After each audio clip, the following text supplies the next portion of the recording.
Good evening and welcome to news. I'm Salmata Jalloh. Coming up in tonight's edition of news, Ministry of Education releases the 2016 NPSC results. Chinese medical doctors to carry out free cataract surgery on Sierra Leoneans. Vice President Victor Bokarifo informs Kembe youth of government plans to reduce youth unemployment through education and skills training. And the Office of the First Lady and Partners calls African Union end child marriage campaign. All the stories and more, including business and sports news, are lined up tonight.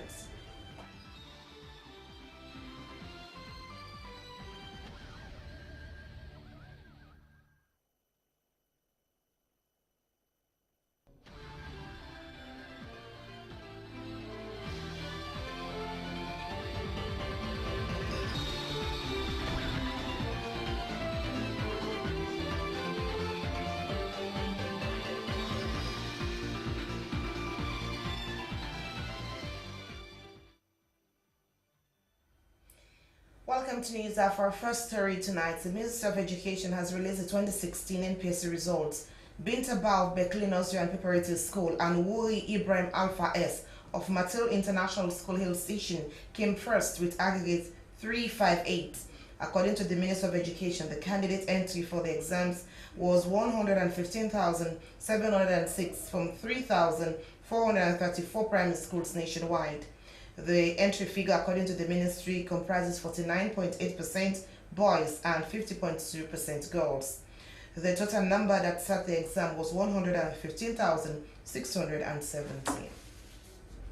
The Vice President Victor Bokarifo has stated that government has taken a lot of steps to address youth unemployment situation through education and skills training. The Vice President was speaking at a ceremony to mark this year's International Youth Day at a ceremony held in Cambia. Thomason reports. On August 12th of every year is commemorated as International Youth Day.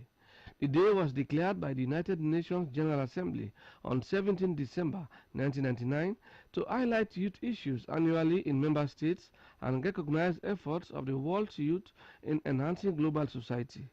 The Ministry of Youth Affairs has been leading efforts by government in collaboration with the National Youth Commission, the Youth Councils, and with the support of development partners. The global theme for this year is reducing poverty through enhancing production and consumption by 2030. In Sierra Leone, the theme has been domesticated to reflect the current president's recovery priorities, focusing on enterprise development and agriculture. The local team engaging youth in entrepreneurship and agribusiness for poverty reduction. Vice President Dr. Victor Bokarifo said various policies have been put in place to address youth education and skills development, including the National Youth Policy 2014, the Education Act 2004, the Local Content Policy, and the National Employment Policy and Action Plan. He said one of the most important developments in the youth skills acquisition drive has been a paradigm shift in all areas of training and learning, adding that this shift ensures that young people are prepared to become job creators rather than job seekers. Not a crime for being a youth. Not a crime at all. Work hard and be proud. You know, the youth population, if you for compartmentalize that, any side you use a bed, that is the strength of the country. Any side. And that means we are government, by Roman government, we don't set up a whole lot for the youth. And we will continue for set up much more. You know, commission, we testified to that. It's been said here. I need not repeat that. And the youth park, many youth establishments, they spread as far as Kukwena Dugu, Kabala, and beyond. And recently, it has been agreed that the National Youth Village is going to be located at Mile 91. That is going to be undertaken by the Chinese. Huge construction, that they provide a lot of employment for youth. So that youth now they to now for Puela. There are few youths there, they will not think right. Small thing they don't take stone for Puela you know, so the youths they will not do that. Speaking on behalf of the United Nations Resident Coordinator, the UN AIDS Country Director, Dr. Michael Boom, said the scale of unemployment and underemployment, especially of young people, is a serious developmental concern.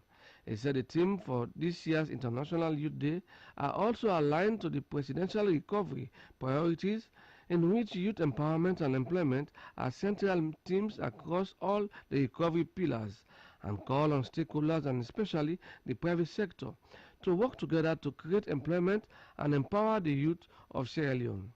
The Chairman Board of Directors, National Youth Commission, Umar Farouk Sise, said there has been a lot of broken promises with issues regarding the youth since independence, but noted that this has changed over the years with the creation of structures to address issues regarding their welfare. The Chairman, National Youth Council, Ibrahim Tole, said that youth leaders they note with keen interest all national and international efforts being directed by government towards exploring opportunities in agriculture with programs and initiatives developed. He said youth unemployment, poverty, and low food productivity remain the major social problems in the country. It is expected that young people will use this year's theme to demonstrate positive attitudes and display attributes that will propel them to success and contribute to the development of the country. For News Hour in Freetown, I am Thomas Neal reporting. The National Health and Family Planning Commission of the People's Republic of China and the Minister of Health and Sanitation have signed a memorandum of understanding for Chinese medical team to carry out free cataract surgery and provide support to the maternal and child health project in Sierra Leone. Joseph Stanley sent us this report, read in the studios by Koju Kwafo. Sierra Leone is the 5th country to benefit from these free cataract operations by the Chinese government. Signing on behalf of the Chinese government, the Chinese ambassador to Sierra Leone, Ambassador Jalloh recalls the long bilateral relationship with Sierra Leone that, amongst others, resulted in the dispatch of a Chinese medical team to work in the country. He describes the signing of the two projects as a laudable venture for the improvement of the health sector. You see, and we have already launched, you see, and or implemented this kind of project 4 times. So this should be the 5th. So at the end of this month, a technical team will be sent here, one team will send here to make a assessment and collect some you see, and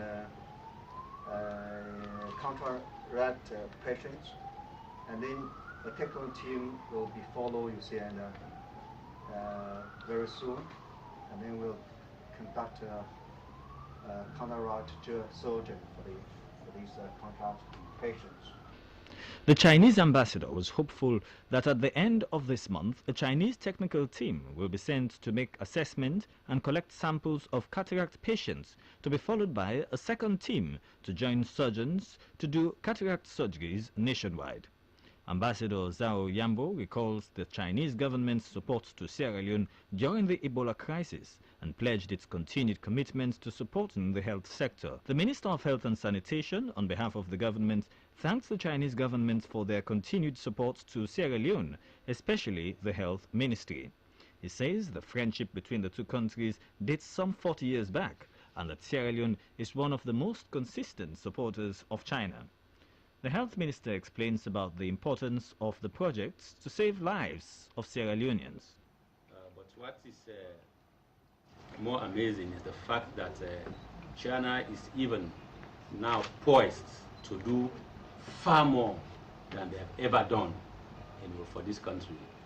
His Excellency, the Ambassador, has just announced, besides these 2 projects that we are launching today, he has just announced 2 very big projects that they have already committed themselves to undertake for us. One is the Tropical Disease Research Institute at Jue, which is going to be an institute of its own class in the sub-region. So that's one of them. And the second one is the one I believe everyone sitting there is also looking forward to. The Weisheng, is it? Weisheng building, the Ministry of Health building, the new Ministry of Health building. Dr. Abubakar Fofana adds that besides the two projects, the Chinese government has committed themselves to undertaking the Tropical Disease Research Institute at Jue and the construction of an ultra-modern headquarters of the Ministry of Health and Sanitation. The Chief Medical Officer, Dr. Brahma Kagbo, outlines the importance of the two projects to enhancing a resilient, affordable and accessible health sector.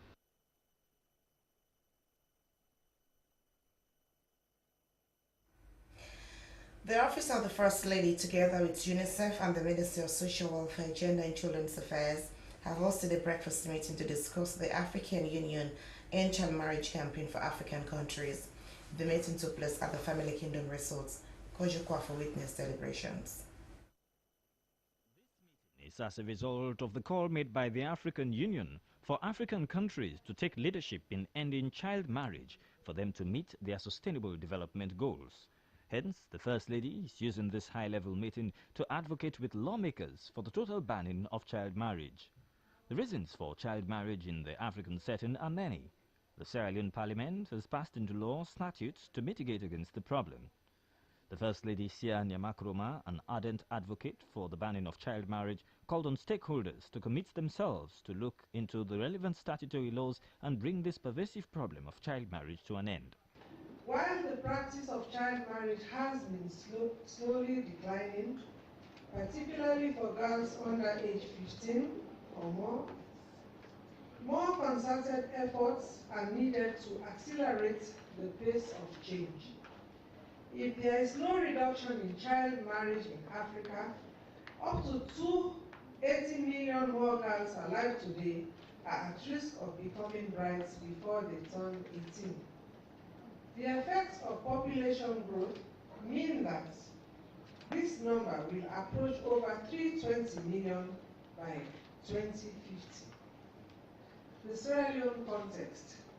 In Sierra Leone, 48%, according to the Demographic Health Survey in 2013, of women between the ages of 20 to 24 were married before the age of 18. 28% of all pregnancies occur amongst teenage girls, accounting to 40% of maternal deaths. The Deputy Minister of Social Welfare called for the total banning of child marriage, saying that her ministry is committed to ensuring that once and for all the problem is tackled head-on. If we get it right during this breakfast meeting, we will get it right as duty bearers to put an end to this menace of child marriage in our society. We represent a critical mass of stakeholders who should ensure that the practice of child marriage is eradicated in our communities. You are not here by accident, as the event planning committee carefully identify you as stakeholders. Commitments were made by representatives of UNFPA, Save the Children, Plan International, World Vision and UN Women who are providing technical support for the campaign. They congratulated the First Lady on her advocacy role and expressed commitment to look into the statutory laws on ending child marriage. Several stakeholders were present and also made commitments, including the Minister of Justice, Deputy Minister of Social Welfare, Commissioner, Children's Commission and the Nigerian High Commissioner. Members of Parliament, traditional and religious leaders. A girl from the northern region, who is also a member of the First Lady's annual girls' camp, shared her experience on child marriage and how she was able to overcome it.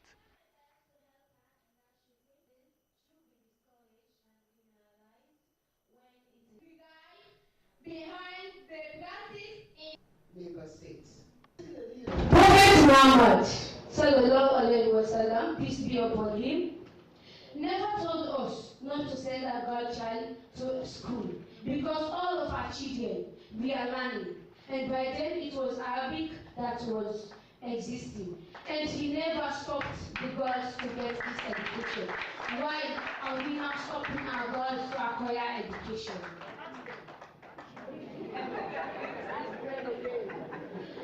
Okay.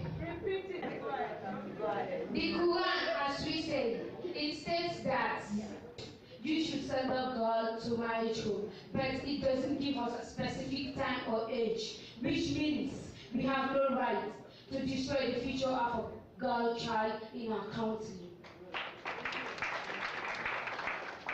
Government, we want the laws to be enforced. The strongest call from the children was to ensure that child marriage is banned and perpetrators face the full force of the law, and for parents who give their child away to marry be brought before the law. No matter who you are, be you the parent, the perpetrator, or whatsoever, you should be punished.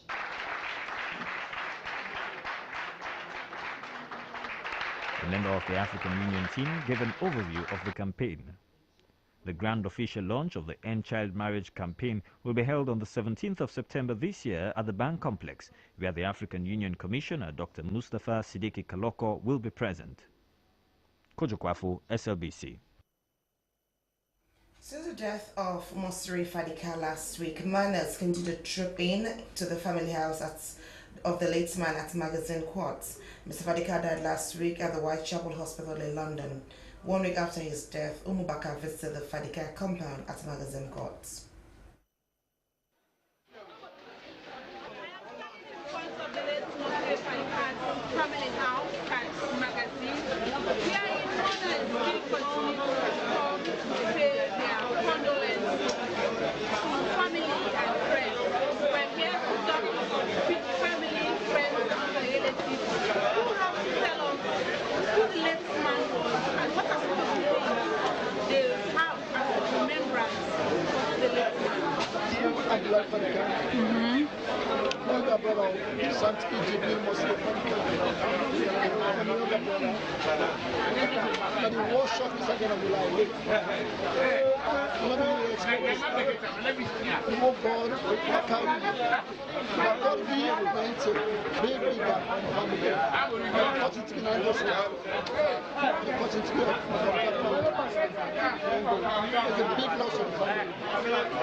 They represent the friends of Super inside the magazine community.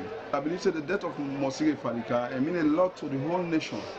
Because we say friends of Super, so we know about magazine. Although we get friends of Super all over the one country, but this in Taiwan, it means so many things to the nation. Because as my brother we say this now, so many things will spoil where if we don't start, where we believe say somebody not go there where we can take up the man in footstep again. Pass where God wonderful, but we not think so. Need to think about that all.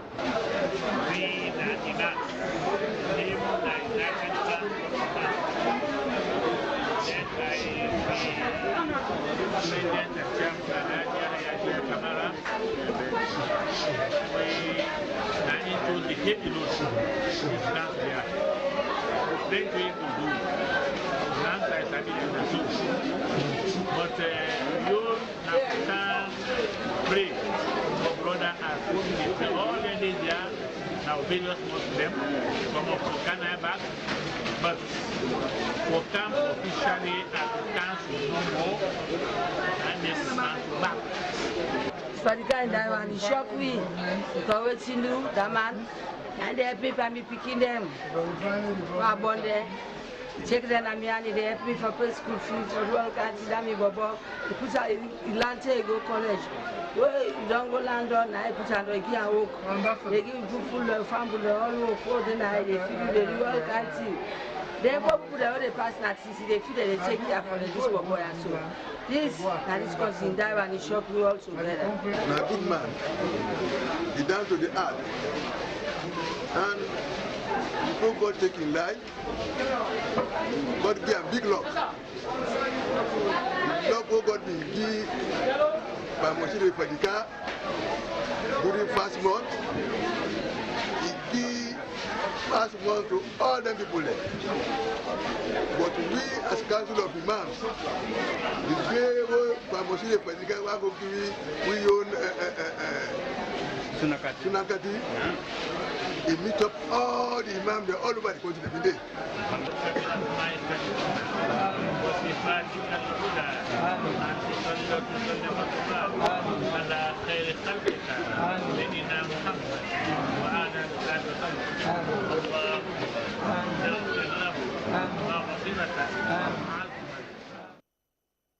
That was the Section of the Council of Imams in Sierra Leone visiting the house of the late Ambassador Mosri Fadika Ali. Saw people actually paying tribute to the late man. The Minister of Education has inaugurated the Teaching Service Commission at a ceremony held at the Ministers' Conference Hall at New England. Dr. Minkai Luba used the occasion to admonish commissioners to ensure that they execute their function in accordance with their mandate. Eva Jasko reports. Permanent Secretary, Ministry of Education, Science and Technology, Dennis Vandy, notes that the commission was established by an Act of Parliament in 2011 to manage the affairs of teachers in order to improve on their welfare and professionalism in the classroom. He adds that the commission will embark on public participation exercise and extend its functions to the districts in longer term. Senior Permanent Secretary notes that at the moment they are struggling to offer global competitive quality education to young people. He says it is time for the Commission to review the Ministry's achievements and challenges to chart the way forward, and that its most fundamental function is to evaluate the performance of teachers.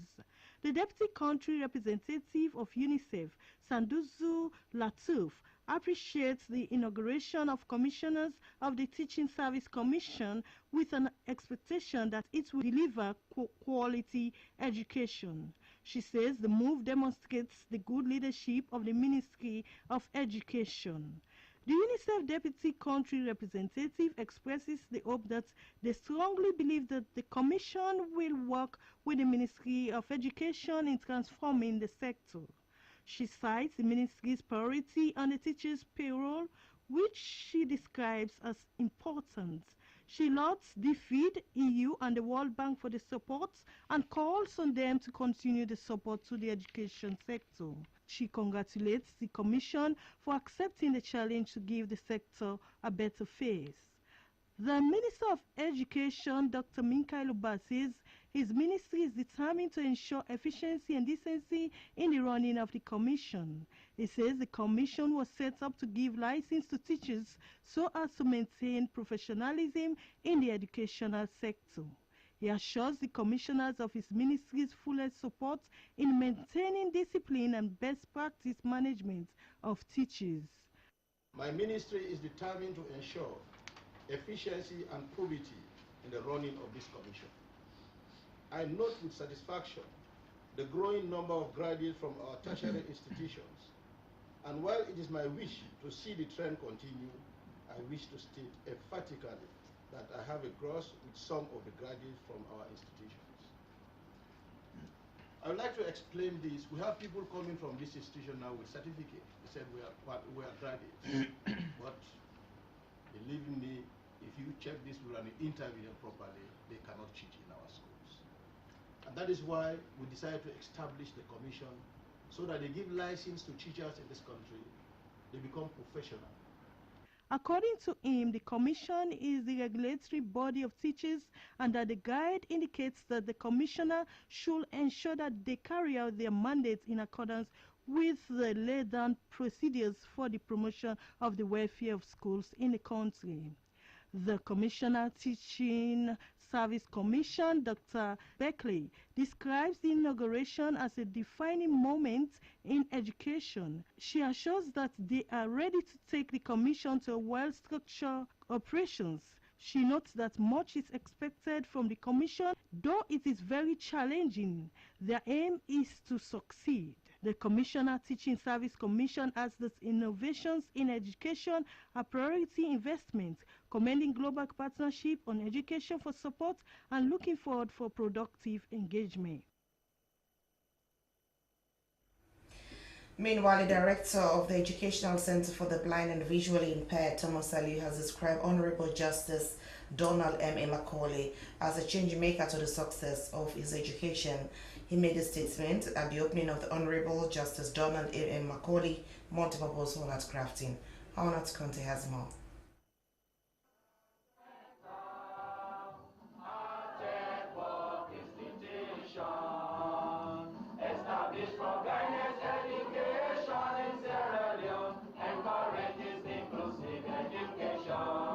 The hall was named in memory of the humanitarian gesture by Justice Macaulay, who died 3 years ago. The Educational Center for the Blind and Visually Impaired provides skills training in carpentry, catering, IT, and social needs of the crafting community. The Executive Director of the Educational Center for the Blind and Visually Impaired, Thomas Aliyu, recalled how Justice Macaulay supported him to become what he is today. I came across somebody I always describe as a philanthropist, as somebody I can describe as somebody who had empathy, not sympathy. We don't need sympathy, we only need empathy. He felt how I felt, you know, as a little boy yearning for education. He dipped his hand into his pocket and said, I am going to make something for you to be greater. He spent all his resources on me to be educated in this country. He encouraged the audience to make good use of the opportunity as they render free services in skills training for the blind, visually impaired, and less privileged. Mr. Aliyu called on the children to be courageous, work together, and develop a foundation that can help vulnerable groups. A representative of the late Honorable Justice Donald M.A. Macaulay said they were proud of the achievements made by the executive director. She added that education is a privilege and that they should take advantage of the facilities and encourage Sierra Leoneans to support the center for it to maintain its standards. Deputy Director, Special Needs Department, Ministry of Education, Stephen Korosa, spoke of support by his ministry to the institution. He noted that the ministry has never found the center wanting of violence, saying the discipline displayed by the executive director overshadow activities of the center, though is not a teacher. The Minister of Works, Housing and Infrastructure, Alhaji Kemosise, has said he will prosecute any driver found dragging iron rods in a truck on the Bokene Highway. He made a statement at the Banda Juma checkpoint where he intercepted a driver by the name of Mohammed Jalloh and handed him over to the police whilst he was caught dragging iron rods in a truck along the Bokene Highway. Mahawali reports. I'm going to pursue that matter. Call me anytime to go to court because I know how much money government spends on it. For you to come and dig the road like this, and rain comes tomorrow, we have potholes, and the 1 year the road is finished, it's unacceptable. So I am very serious about that. I will go there anytime they call the matter. I told the IG, I will leave. If I have cabinet, I'll talk to President Kuma to give me a chance to go to court and prosecute it. Because for me, it is callous indifference. I mean, it's painful because I know how much it costs to build a kilometer. For you to go and destroy 10, 15 kilometers just by selling 2-3 ton iron rod of 12-16 million, you destroy 3 ton, $40 million. It's unacceptable. The Minister of Works, Housing and Infrastructure, Honorable Kemosise, was en route to Bo from Kono to inspect the roads under construction in that part of the country. He says he was shocked when he saw a Diana truck with registration number AGG 330 loaded with many iron rods and were being dragged on the newly paved road along the Bo-Kenema Highway, thereby damaging the surface of the road. It is against this backdrop that the Minister of Works, Housing and Infrastructure, Honorable Kemosise, intercepted the driver Mohammed Jalloh and handed him over to the police. Statements were obtained from both the minister and the driver in question on that same night. Honorable Kemosise adds that he is waiting to hear from the police in Kenema as soon as possible when the case will be charged to court. He vows to appear before the court at any time when called upon as a complainant to prosecute Mohammed Jalloh, the driver. Honorable Kemosise says government is spending huge money on the construction of roads in the country, adding that citizens must bear the responsibility of taking care of these roads. Sources revealed to SLBC that the vehicle in question belongs to a Lebanese national and that the driver Mohammed Jalloh was instructed by him as an employer to carry the iron rods to the final consumer despite the fact that they were not properly loaded in the vehicle to avoid damaging the road. The minister believes that both the driver and the owner of the vehicle must be charged to court for maliciously damaging government property. The driver caused malicious damage. By him dragging the iron rods, he knows very well that they are going to dig the asphalt. And also the supplier who has the vehicle, who loaded the vehicle with those iron rods, hanging them over to the street, has caused conspiracy to damage government property. Both of them are culpable. But interestingly, the driver in question, Mohammed Jalloh, explains that this is not the first time that the police at the Bandama checkpoint in Kenema had allowed him to transport iron rods in the same vehicle in like manner, noting that he actually ran out of luck that night that the minister caught him red-handed. He, however, pleaded with the minister for mercy, but to no avail. But the question now is, will the police at the Bandama checkpoints also be charged to court for knowing and doing? Or they'll let them go because they are police officers? SABC News, Mahawa Aliyu. A high-powered delegation of permanent chiefs, judges, the Deputy Speaker of Parliament, and SLBC's Corporate Affairs Manager are witnessing this year's Jalloh Sadala Jubilee in the United Kingdom. Michael Kagbo reports.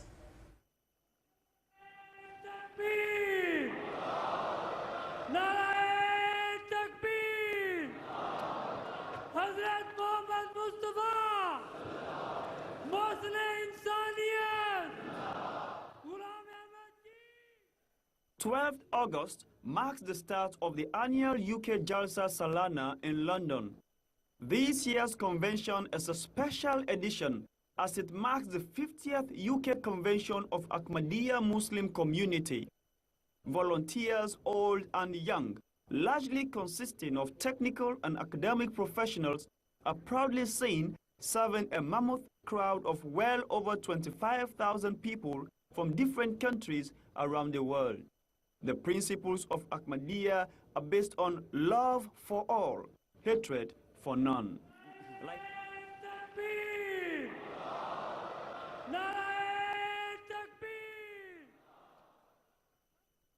Like last year's, Sierra Leone has once again left an indelible mark in this year's Jalsa Jubilee with a strong presence of about 13 paramount chiefs, a university professor, and members of parliament, including Deputy Speaker of the House, Honorable Cherno Majuba. Sierra Leone in itself has done its best in ensuring that all are treated equally. I said to you earlier that the president is a Christian, but since he took over, going to the holy place of Makkah for pilgrimage has been smoother and better than before.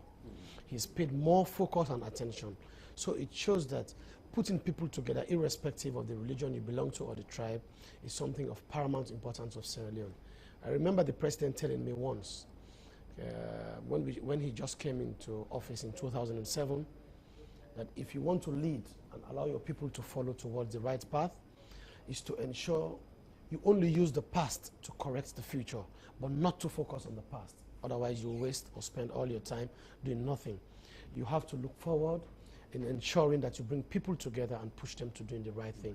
And that is the kind of leader we have, and that is the kind of people we are in Sierra Leone. We have our own little challenges, but as a nation, we have been taught by a leader that look forward, love your brother, love your sister, and behave as one nation that wants to move forward. And as a result of that, we've made a lot of progress since 2007, and we hope to make more, because I will not say he's young because he's slightly over 60, but I believe that even after he leaves office, it is his desire and passion, because I talked to him, to ensure that he plays his own path in ensuring that Sierra Leone lives as a harmonious and one community. And with humanity first, that is a shining example.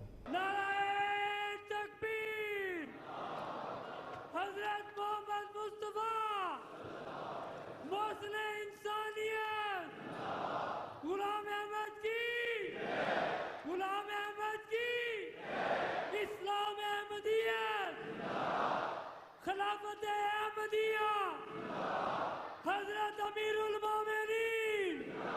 Day one of the 3 days convention was climaxed by the hoisting of the flag by the Khalifa himself, Hadrat Mirza Masroor Ahmad, the worldwide head of Ahmadiyya Muslim community. أشهد أن لا إله إلا الله وحده لا شريك له. From London. Children Advocacy Forum, in collaboration with Concern Worldwide, has engaged religious leaders and chiefs of the Wazir community on ways to end teenage pregnancy in that community. According to the Children Advocacy Forum, teenage pregnancy is on the increase. Francis Danima reports. Despite several actions to reduce teenage pregnancy in Sierra Leone, communities continue to report cases of teenage pregnancy. One of such communities where teenage pregnancy is still on the increase is the Douaza community. The engagement of duty bearers by Concerned Worldwide was to map out ways to minimize, if not eradicate, teenage pregnancy in the community. The Executive Director, Children Advocacy Forum, Abduswari, said his organization believes the stakeholders can develop and implement bylaws that can scare men of sexually abusing girls. How we can all able to come together. But she said we able to address some of them, make it call them 30 things. Then as a team of community. That's what we call them. One, teenage pregnancy. Two, personal hygiene. Some of the things where you some one part of the thing where you for people like doing this people that make it always a talk and say now common thing, a simple thing, easy for our son. No church. We don't church for us now. Now people that don't know. That don't mean say we follow all the hygiene practices that we don't do. So always we want to have. He noted that his organization will also be engaging young girls on how they can abstain from sexual activities. Senior Community Development Officer Concern Worldwide, Khadija Kamara, said her organization decided to work with Children Advocacy Forum to campaign against teenage pregnancy because the project was evidence-based. She reaffirmed her organization's commitment to support any initiative that can create the safe environment for children. Facilitator Sheikh Tarawali described teenage pregnancy as an enemy for women's empowerment. He pointed out that teenage pregnancy can lead to girls dropping out of school. He called on the duty bearers to encourage girls to love education.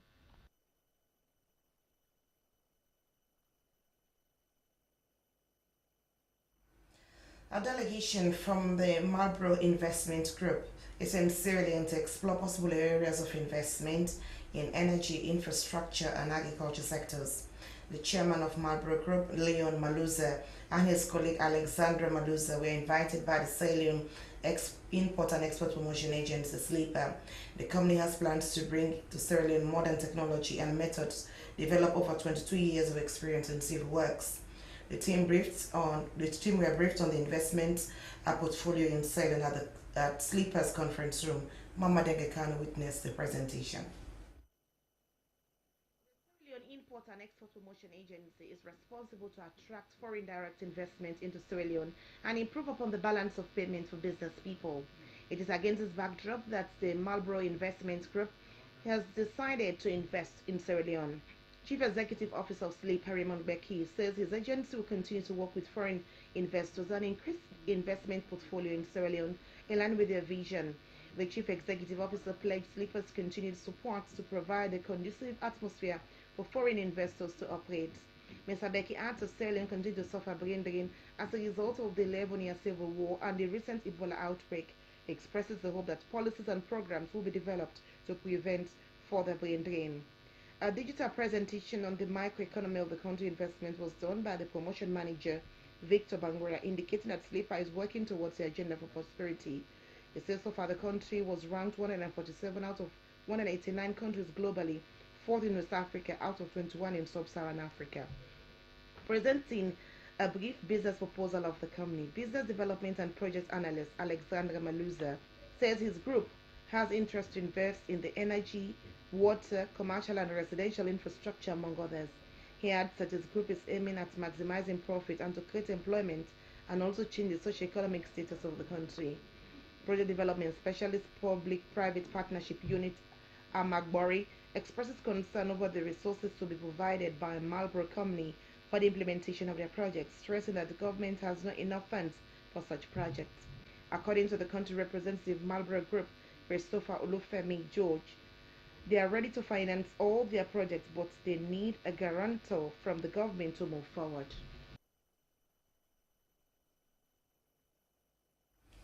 That will be our final news item tonight. And now to any news, the main points again.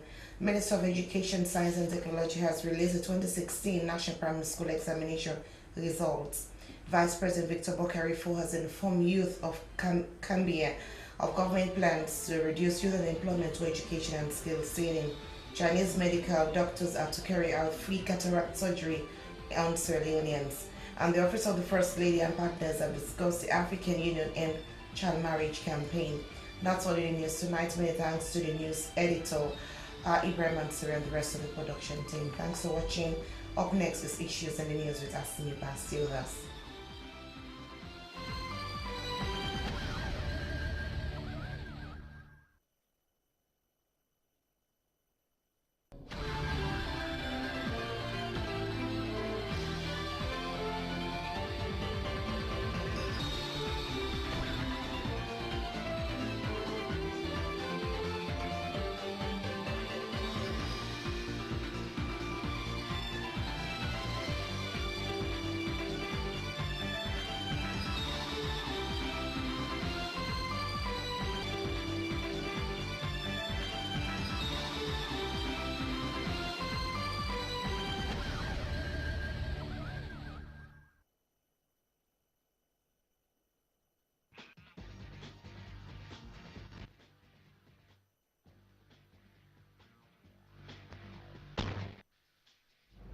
Hello and welcome to this edition of Issues in the News, which is coming to you live from the Sierra Leone Broadcasting Corporation with me, Asmiuba. Coming up today, Minister of Political Affairs settles the impasse between the paramount chief of Jong Chiefdom and his subjects. Well, Deputy Minister of Political and Public Affairs Ahmed Femi Mansari, together with senior officials of the ministry, has brokered peace between Silgoba and paramount chief of Jong Chiefdom Alhaji Abi Sharif. Well, they all followed a petition letter forwarded by some subjects led by Silgoba, accusing the paramount chief of maladministration, lack of action to investigate and punish perpetrators for the mysterious disappearance of individuals whose bodies were found mutilated. Well, to get further insight into the peace talk over the weekend, we have in the studio Director of Public Affairs in the Ministry of Political and Public Affairs, Usman Sanko. Welcome to the program, Mr. Sanko. Thank you for having me once again. How lasting is this peace between the paramount chief, Silgoba, and other members of the Jong?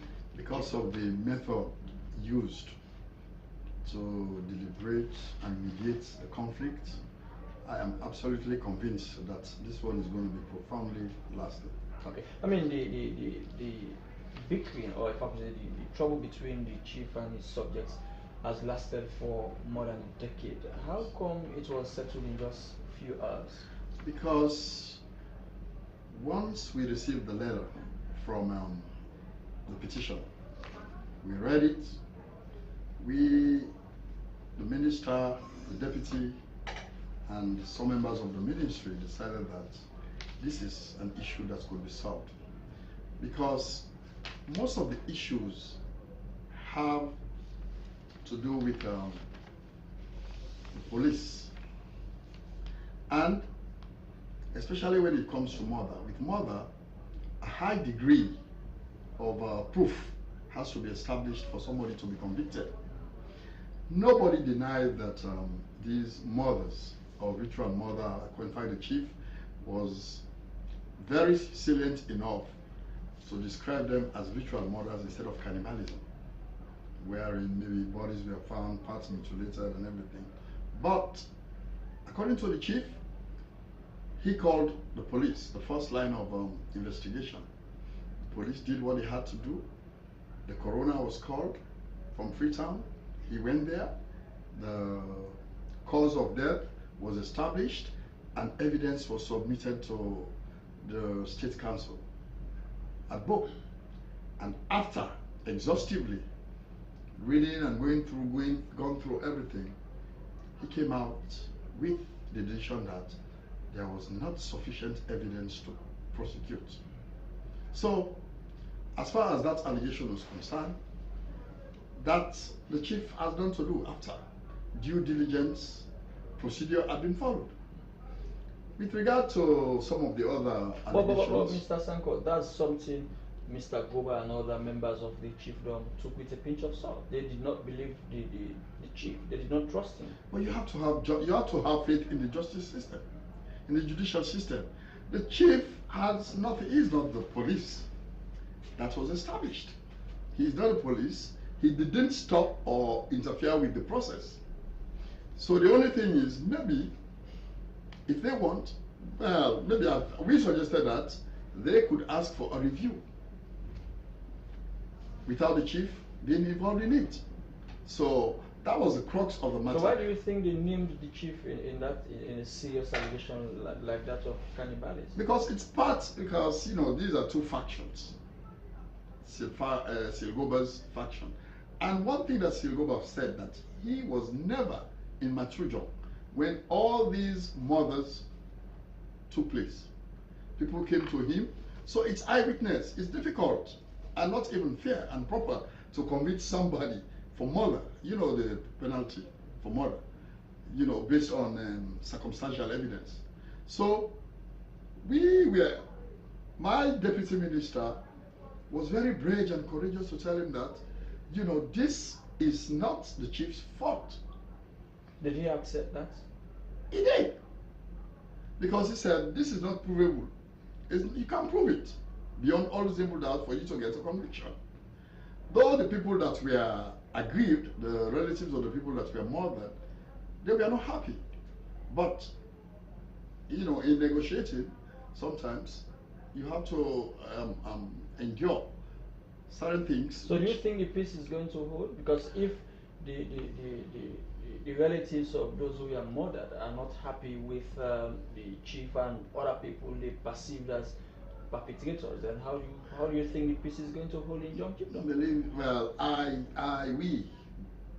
we in the Ministry of Political and Public Affairs are of the strongest conviction that this time this peace is going to hold because of the method used, you know, in mediating the conflict. And some people have asked, why is it that the Ministry of Political Affairs was chosen, though the letter was not written to you, it was written to the Ministry of Local Government. The original letter was not written to us. Some issue of paramount chieftaincy also came in during the confusion. The letter was not originally written to us. So how did you come into the... Because at this time, the second time coming, they wrote a letter to us, and whenever a letter is written to us, you know, complaints are being brought to the ministry. It's part of our policy objectives that you need to be seen to work at least for the people by first you engage on fact finding, you know, and this is what we decided to do. We went there. Since they came to us, the letter was not originally written to us, it was written to, but the people are complaining that inaction was plaguing the Ministry of Local Government. So we went there, and as time went on, just as I said earlier, with my engagement with you, that we thought that this time maybe we can try to mediate a lasting solution to this conflict. Okay, another issue that's erupted was this issue of chieftaincy, because we did interview Mr. Goba, and he did raise this issue of chieftaincy, say, and he was disqualified at the nick of time during the election that saw Chief Sheriff. And that rings hollow, because according to what was brought up at the deliberation, brief background, his father had no lineage. Goba's father? Goba's father to the chieftaincy. I think, according to the people, it was an imposition by the then president, the late Sheikh Stevens, who imposed his father. That was 1984. So after the death of his father, and the people tried to correct the wrong that was done, and he tried to become a paramount chief, and he accepted the decision of the stakeholders. And in support of that, to underscore that, you know, he accepted the decision, he worked with his current paramount chief. So has he accepted that he is not a bona fide member of the ruling family? For him to have worked with the chief, when the chief was crowned, when this Paramount, the current Paramount Chief, he was his chiefdom speaker. No, but even last week, Yes. Mr. Guba was interviewed on SLBC, and he did raise this issue. So it means he still has it in his mind. It means that he has still not gotten. It is not what he has in his mind. It is what the evidence suggests and proven that his father was an imposition. And so has he, my question is, has he accepted that? I don't know where that decision was made, but it was established. So has Mr. Guba accepted that he's not a member of the ruling family? But when you follow the petition, the chieftaincy wasn't even brought up. The issue of the chieftaincy bring it up during well, that one is, of our programs on SLBC. Well, I think I don't want to say he's fattening the pig or the meat on market day. What in fact we went there for was not even part of the chieftaincy. So was power jostling not one of the issues? Because believe me, what we saw there, this paramount chief is a very popular man. The crowd, the people that we are telling him that, you know, he had that. In fact, what the people suggested was that Mr. Goba was supposed to do something to retrieve, to restore the integrity and the good name of the paramount chief. So did he do that? Well, that's sometimes some things you lose, then you can't get them again. That's part of the, in fact, the settlement. We told the chief, because he was insisting that how is this man going to restore my dignity, my integrity as a human being? I'm a Muslim and somebody that went to Mecca. I'm an Alhaji. That's what he said. I can't get involved in cannibalism. But this thing has gone viral, so we told him, okay, in peace, in mediation, there are certain things that you just have to swallow. You can't get them back. So he decided that in the interest of peace, he will forgo that, and please, he wants to work with Mr. Goba for the benefit of the chiefdom. Mr. Goba also claimed that his family is among the largest landowners in that particular chiefdom, and he brought up some issues of land disputes. So did that come up also during your negotiations? That was part of the petition that few people. So did you address that? Wrote. Well, in fact, what we are told is that the Ministry of Agriculture, Forestry, the minister went there, and in fact now he's going to put modalities in place that there's going to be some form of privatization, because of this bickering between Mr. Goba and the paramount chief, the youths are not even benefiting, you know, from the proceeds of the farm. So that wasn't even the crux of the matter in this deliberation. Is the cannibalism, wherein, you know, it was alleged that I think 5 people have been killed, and you know, but in the sake of fear, that has to go within the realm and purview of the police. So I mean, did you also speak with the relatives of those killed? They were never presented to us.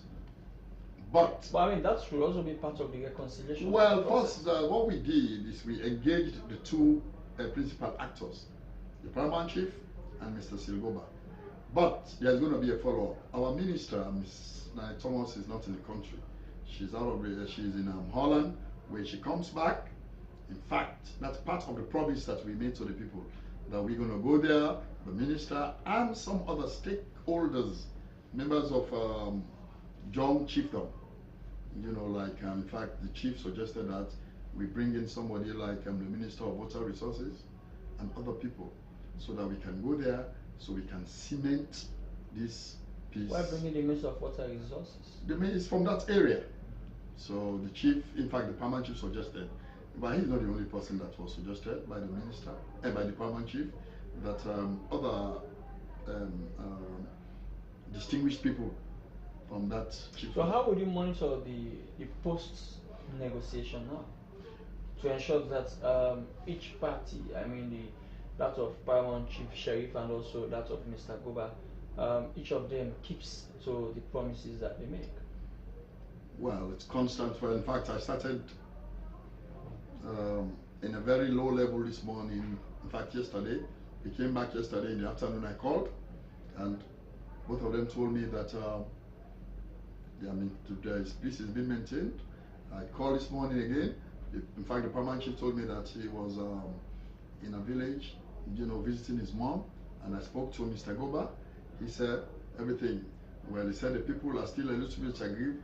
I suggested to him that talk to them, that this is something that is not easy to be proven in a court of law, So he said he was going to do that. Was it something not forced down their throats? No, there was not. It wasn't. Did they, Mr. Guba and members of his own group, were they really, did they feel free to come out and speak their mind? Well, in fact, the factions were entrenched. If, believe you me, they had been brought together, there would have been something chaotic and very violent, because the chief, as we could see, for those of us that went there, he had a lot following. Mr. Goba had, but relatively the chief had more. So in fact, although they were screaming and no, we don't want Jalloh, that, trying to tell the chief and Goba not to accept, but they saw the need for peace.